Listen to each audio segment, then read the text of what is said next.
as coisas do reino de Deus seja convosco. Ou seja, que a paz de Deus, que a paz que excede todo entendimento, que vem só de Jesus Cristo, seja com você, com a sua família, seja no seu coração, seja na sua vida hoje, no dia que eu chamo de hoje.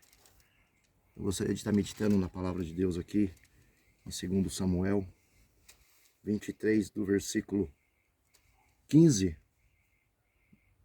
ao versículo 17. Amém? E diz assim: E teve Davi desejo e disse: Quem me dera beber da água da cisterna de Belém que está junto à porta? Então aqueles 3 valentes romperam pelo arraial dos filisteus e tiraram água da cisterna de Belém, que está junto à porta, e tomaram e a trouxeram a Davi. Porém, ele não a quis beber, mas derramou-a perante o Senhor. E disse: Guarda-me, ó Senhor, de tal que faça.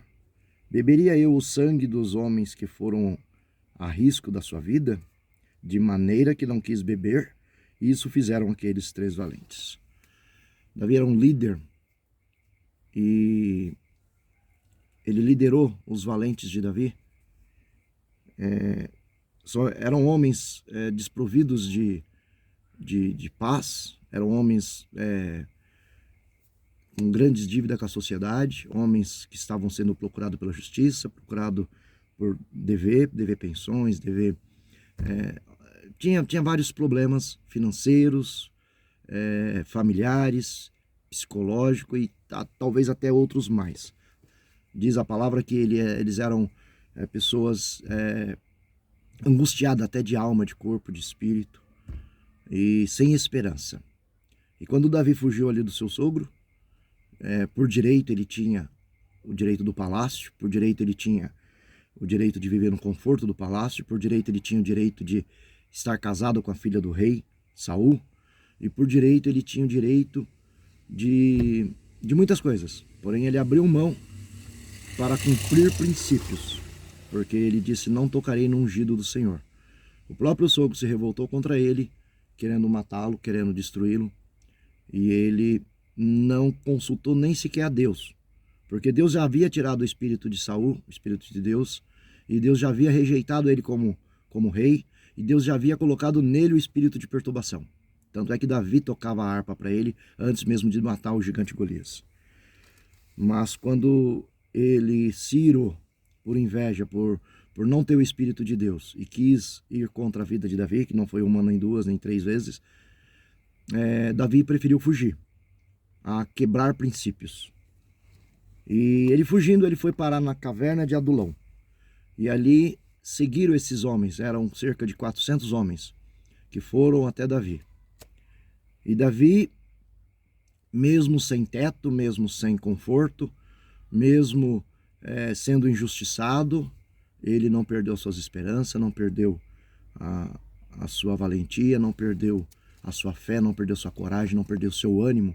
Antes, porém, foi treinar aqueles homens. E diz a palavra que foi o exército mais letal da época.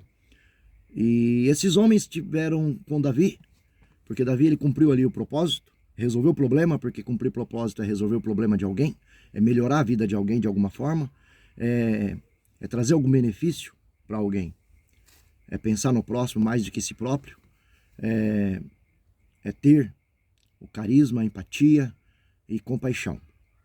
E Davi ele tinha uma grande certeza no Deus em que servia. Ele sabia do caráter de Deus. E ele sabia que mesmo ele estando ali naquela caverna, estando ali na provação, estando ali naquele treinamento, estando naquele deserto, onde muitas coisas faltavam e talvez faltava tudo, para ele não faltava o ânimo, para ele não faltava a fé, para ele não faltava a coragem, porque ele cria num Deus que tudo pode. E ele sabia que Deus, no tempo certo, haveria de tirar ele dali e cumprir as promessas, porque ele tinha uma unção na cabeça de ser rei de Israel. E aí ele começou a treinar. Já que eu vou ser rei, então eu vou treinar esse povo. E ele treinou aquele povo desanimado, aqueles homens desprovidos de esperança, desprovidos de ânimo, de coragem, sendo procurado. Ele começou a treinar. E acabou que esses homens começaram a ter uma dívida impagável para com Davi. E dívida tal que Um dia Davi, no seu pensamento, acabou expressando o seu pensamento de querer e ter desejo de beber da água dali, daquelas lembranças da infância, né? Daquele poço de Belém. E ele expressou isto. E aqueles 3 valentes, que eram homens notadamente destacados entre o seu exército, entre o seu pelotão, entre os seus subordinados que ele treinou, o que eles fizeram? Sem Davi saber, sem consultar Davi, entraram no meio do exército inimigo. Só os 3, olha tanto risco. E foram sorrateiramente pegar ali a água de Belém, daquele poço que Davi estava com desejo de beber. E trouxeram para Davi. Arriscaram suas próprias vidas. Arriscaram perder suas vidas. Arriscaram ser chamado a atenção por Davi porque estavam arriscando suas vidas. Enfim, não olharam para nada que não seja ao desejo de agradar o seu líder, de agradar e de alguma forma pagar pelo bem que tinham feito. Porque Davi fez para eles o quê? Deu para eles uma nova vida, uma nova perspectiva, uma nova esperança, e deu para eles um Deus criador dos céus e da terra, o Deus de Abraão, de Isaac e Jacó. Porque Davi era aquele que, em meio às lutas, às batalhas, eu admiro a vida de Davi, e por isso que está escrito na palavra, para que a gente admire, para que a gente se espelhe nele. Davi não tem que ser idolatrado, porque ele já morreu, já parte, está com o Senhor. Mas se está registrado é porque nós temos que nos ver um Davi. E ele, nas lutas, nas dificuldades, nas batalhas, o que ele fazia? Escrevia salmos. E salmos nada mais é, nada menos é do que cânticos, de que louvores a Deus, de que súplicas, de que adoração. E ele fazia isso em cada situação de sua vida, seja na bonança, na alegria, na tristeza, nas lutas, e até mesmo quando ele pecou. Ele escrevia salmos e ele se entregava, se derramava diante do Senhor. E por isso estamos falando dele hoje há muitos anos, há milênios, né? Estamos falando de Davi. E esses 3 valentes foram lá, correram esse risco e trouxeram água para Davi para agradá-lo, para de alguma forma retribuir aquele favor que ele haviam feito, porque já não eram mais homens sem esperança, já não eram mais homens sem um Deus, já não eram mais homens endividados e bagunçados e procurados pela justiça, mas eram homens temíveis, eram homens letais na questão de batalha, eram homens que faziam parte já do exército do futuro rei de Israel. Olha a diferença, olha no que Davi, na pior fase, fez. Virou um general, um comandante de guerra e transformou esses homens em alguém de valor. E tanto é esse valor que eles não temeram e se arriscaram. Mas quando Davi recebeu ali esse agrado, ao invés dele beber da água, o que ele faz? Ele faz uma oferta a Deus. Porque ele sabe que os valentes dele, os subordinados deles, entraram na linha inimiga sem preparo, sem condição. E quem guardou eles ali para poder tirar a água daquele poço?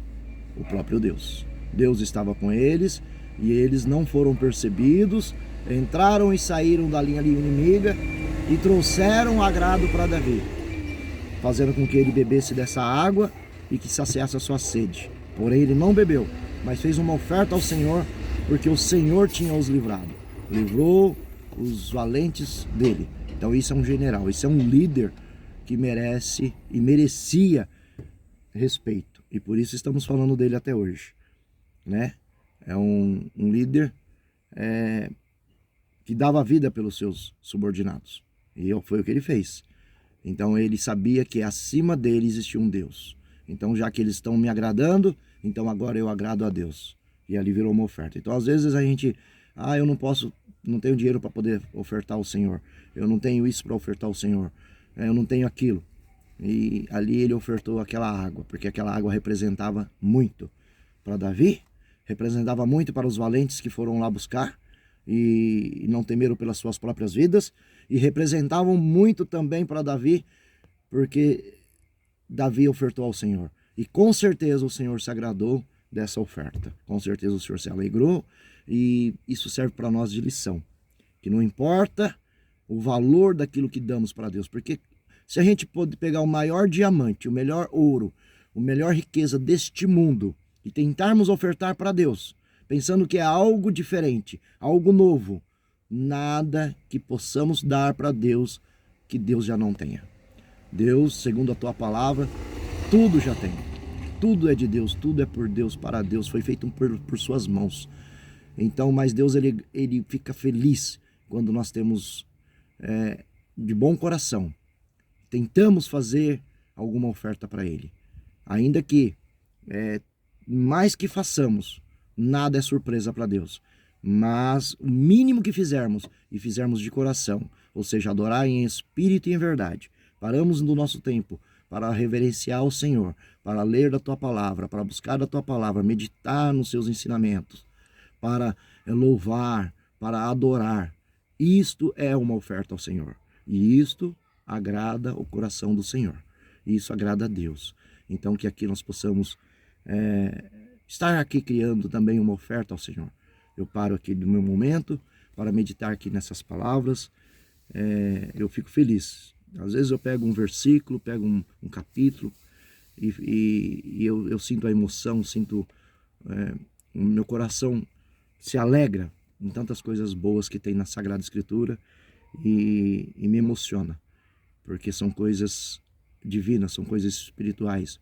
E se você não consegue mais parar para poder ter essa emoção e sentir esse calor, esse afeto, esse amor das coisas de Deus, busque de Deus para que você tenha, porque é isso que te mantém de pé e é isso que vai nos levar para a eternidade. Assim eu quero abençoar a minha vida, a nossa vida, no nome de Jesus, e consagro tudo ao Senhor.